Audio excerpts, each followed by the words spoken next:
Hai teman, kembali lagi bersama saya yang akan membacakan novel yang berjudul Terpaksa Menikahi Pak Ustadz Season 2. Oh iya, Mimin ada rekomendasi cerita novel baru nih. Judulnya Terpaksa Menikahi Bad Boy. Asli, seru banget ceritanya. Nanti ceritanya Mimin taruh di link deskripsi ya, di link komentar. Supaya teman-teman bisa ikuti, siapa tahu cocok. Tapi Mimin jamin, bagus sekali. Judulnya Terpaksa Menikahi Bad Boy. Di link komentar dan deskripsi. Oke? Baiklah, langsung saja kita mulai. Bab 16. Alika merasa berat melepaskan Syapik untuk pergi.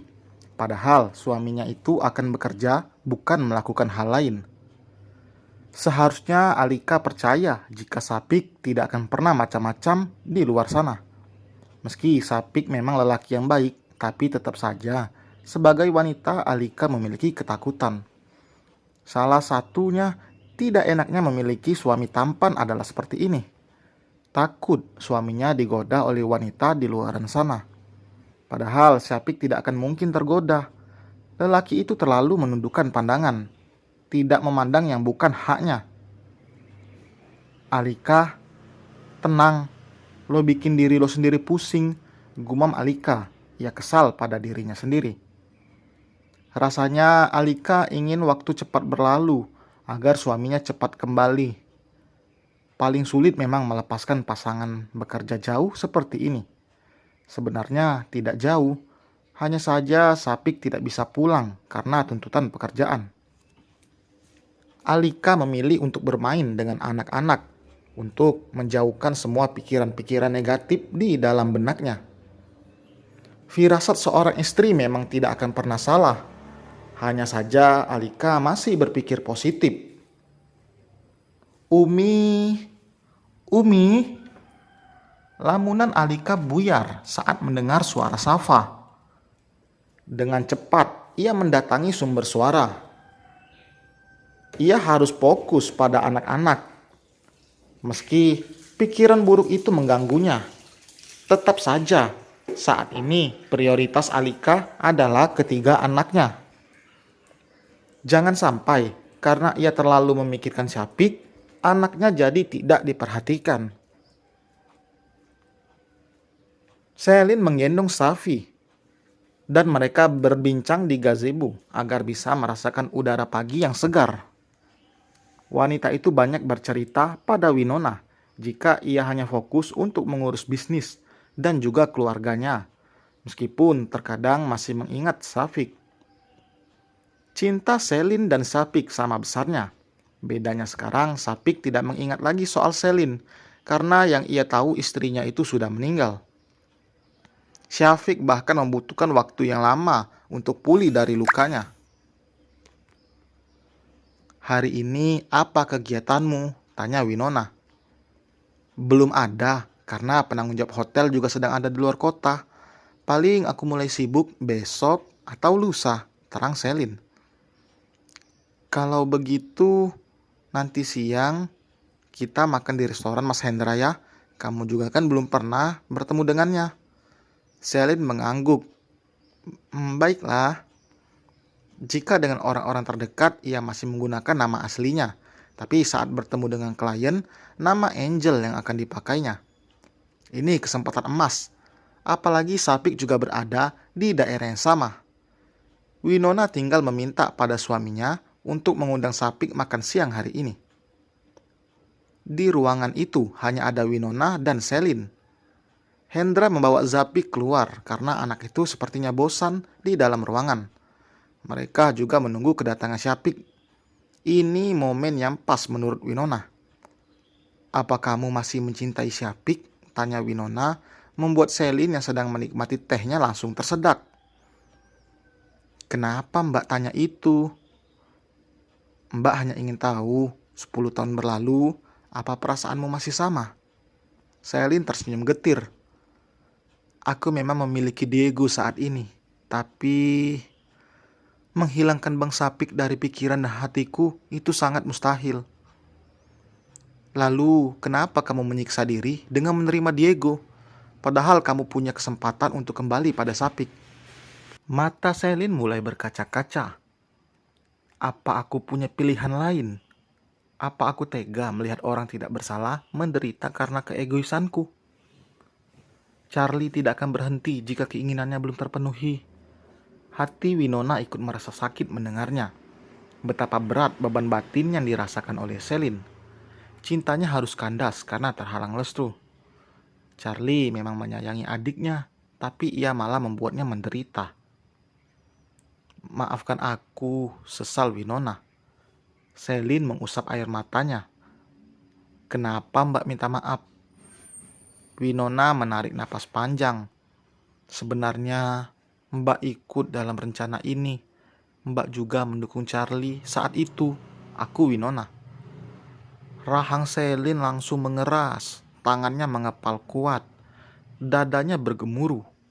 Ia tidak menyangka orang yang dipercayanya ternyata sudah menusuk dari belakang. Padahal Selin saat itu sangat bergantung pada Winona. Bahkan memohon agar bisa menghentikan Charlie.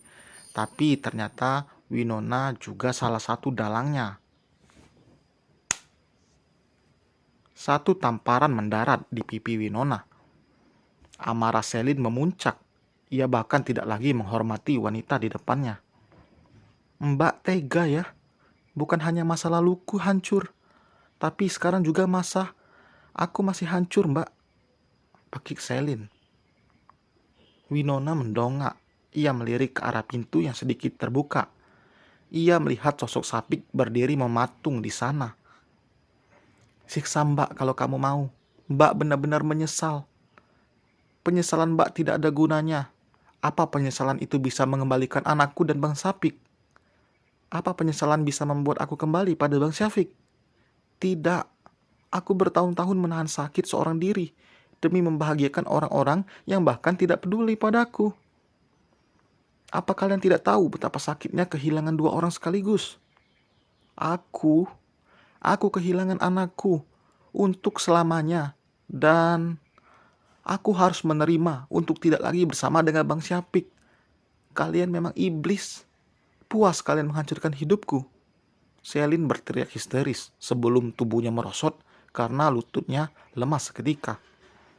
Sampai saat ini, Selin bahkan belum memaafkan kakaknya karena kejadian di masa lalu dan sekarang tambah lagi orang terdekatnya mengakui semua kesalahannya. Dengan sisa tenaganya, Selin berdiri. Ia mengambil vas bunga dan menggenggamnya.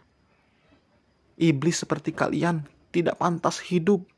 Aku bahkan berharap Charlie juga tidak pernah bangun dari komanya. Kalian memang hebat, merencanakan kematianku begitu apik, sampai tidak ada satupun yang curiga. Gerakan Selin begitu cepat. Ia menghantamkan kepala Winona menggunakan vas bunga hingga pecah.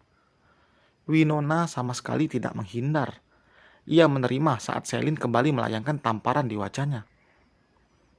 Kemarahan seperti ini juga pernah diterima oleh Charlie.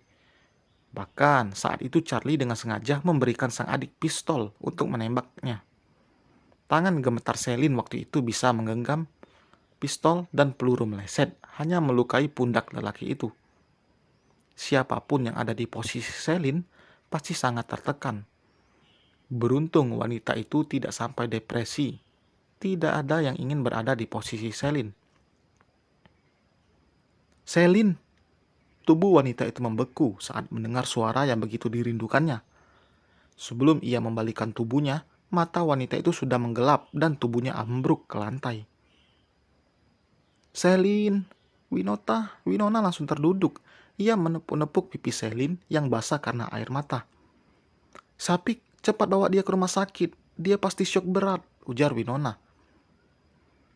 Tidak hanya Selin, Sapik juga sangat syok saat tahu istrinya masih hidup. Apalagi semua yang terjadi 10 tahun lalu itu ternyata memang direncanakan oleh kakak iparnya sendiri. Syafiq dengan cepat mengangkat tubuh wanita itu, dibawa ke rumah sakit. Ia bahkan tidak melihat jika Winona bahkan terluka. Sayang, ada apa? Hendra datang dengan tergesa-gesa. Matanya terbelalak melihat darah segar mengucur membasahi pelipis sang istri. Maafkan aku, Mas. Aku ini wanita jahat. Wanita yang bahkan tidak pantas jadi istri kamu. Aku pantas dihukum, bahkan dihukum mati. Liri Winona. Semua kejahatan di masa lalunya berputar seperti film dalam otaknya. Rasa bersalah memenuhi dada hingga membuatnya sesak. Kamu bicara apa? Ayo kita ke rumah sakit. Hendra menyerahkan Zapi pada salah satu pelayan restoran wanita. Dan selesai teman. Semakin menegangkan ya. Akhirnya Sapik tahu bahwa istrinya yang dianggap meninggal masih hidup. Wah. Sampai berjumpa di bab berikutnya. Bye.